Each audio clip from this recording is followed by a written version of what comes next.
ஒரு காட்சியில் சிவாஜி கணேசன் சரியாக நடிக்காததுனால ஒரு இயக்குனர் அவருக்கு சொல்லி கொடுத்துருக்காரு. அதில் கோவமான சிவாஜி அந்த செட்டை விட்டு வெளில போயிட்டார். திருப்பி அந்த படத்தில் சிவாஜி கணேசன் நடித்தாரா நடிக்கலையான்னு வாங்க இந்த வீடியோவில் பார்ப்போம். இயக்குனர் திலகம் அப்படின்னு சொல்லப்படுற கே.எஸ். கோபாலகிருஷ்ணன் அவரோட இயக்கத்தில் 1967ஆம் ஆண்டு வெளிவந்த படம் தான் பேசும் தெய்வம். பத்மினி, சிவாஜி கணேசன், சௌகார் ஜானகி உள்ளிட்ட பல நட்சத்திரங்கள் நடிச்சிருந்த இந்த படத்துக்கு கே.வி. மகாதேவன் இசையமைச்சிருந்தார். படத்தில் வர எல்லா பாடல்களையும் கவிஞர் வாலி எழுதியிருந்தார். படத்தோட படப்பிடிப்பு நடந்துகிட்டு இருக்கும் பொழுது ஒரு நாள் சிவாஜி ஒரு காட்சியில் நடித்தார். அந்த காட்சி முடிஞ்சோன்னே இயக்குனர் ஒன்ஸ் மோர்னு சொல்ல சிவாஜி திரும்பவும் அந்த காட்சியில் நடித்தார்.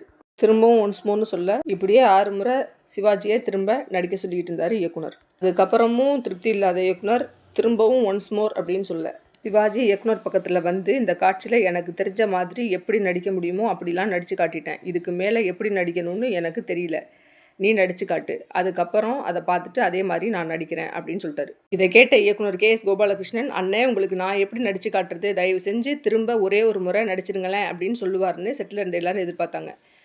ஆனால் அங்கே நடந்ததே வேறு. அப்படி எதுவும் நடக்காமல் இயக்குனர் கே.எஸ். கோபாலகிருஷ்ணன் வேட்டியை மடித்து கட்டிக்கிட்டு அந்த காட்சியில் நடிக்க தயாராகி சிவாஜி அந்த காட்சியில் எப்படி நடிக்கணுங்கிறத நடித்து காட்ட அதை பார்த்துக்கிட்டு இருந்த சிவாஜி அவர் நடித்து முடித்தோன்னே சரி நான் கிளம்புறேன் அப்படின்னு சொல்லிட்டு கோவமாக காரில் ஏறி வீட்டுக்கு போயிட்டார். இதனால் ரொம்ப குழப்பத்துக்கு உள்ளான கே.எஸ். கோபாலகிருஷ்ணன் சிவாஜியோட கால் ஷீட் இன்னையோட முடியுது, நாளைக்கு அவர் வேறு படத்தோட படப்பிடிப்புக்கு போயிடுவார், இனிமேல் எப்படி கால் ஷீட் வாங்குறதுன்னு யோசிச்சுட்டு இருந்தார். நள்ளிரவு நேரத்தில் சிவாஜிக்கிட்ட இருந்து கே.எஸ். கோபாலகிருஷ்ணனுக்கு ஃபோன் வந்து ஃபோனில் பேசின சிவாஜியோட உதவியாளர் நாளைக்கு புதுப்படத்தோட படப்பிடிப்புக்கு சிவாஜி 11 மணிக்கு வரதா சொல்லிட்டாரு.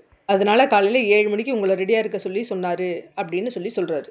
சொன்ன மாதிரியே மறுநாள் காலையில் 7 மணிக்கு மேக்கப்போட செட்டுக்கு போன சிவாஜி அந்த காட்சியில் அற்புதமாக நடித்து அசத்திட்டார். சிவாஜியோட நடிப்பை பார்த்த கே.எஸ். கோபாலகிருஷ்ணன் கண் கலங்கி வேகமாக ஓடி போய் சிவாஜியை கட்டி பிடிச்சிக்கிட்டு இதைத்தான் நேற்று நடிக்க சொன்னேன் என்ன அப்படின்னு சொல்ல, நீ நடித்து காட்டணுன்னு நாம் பல படங்களை நடிச்சிருக்கோம், இவர் நடித்தது போல் இதுவரை நடித்ததே இல்லையேன்னு யோசிச்சுட்டு வீட்டுக்கு கிளம்பி போயிட்டேன்.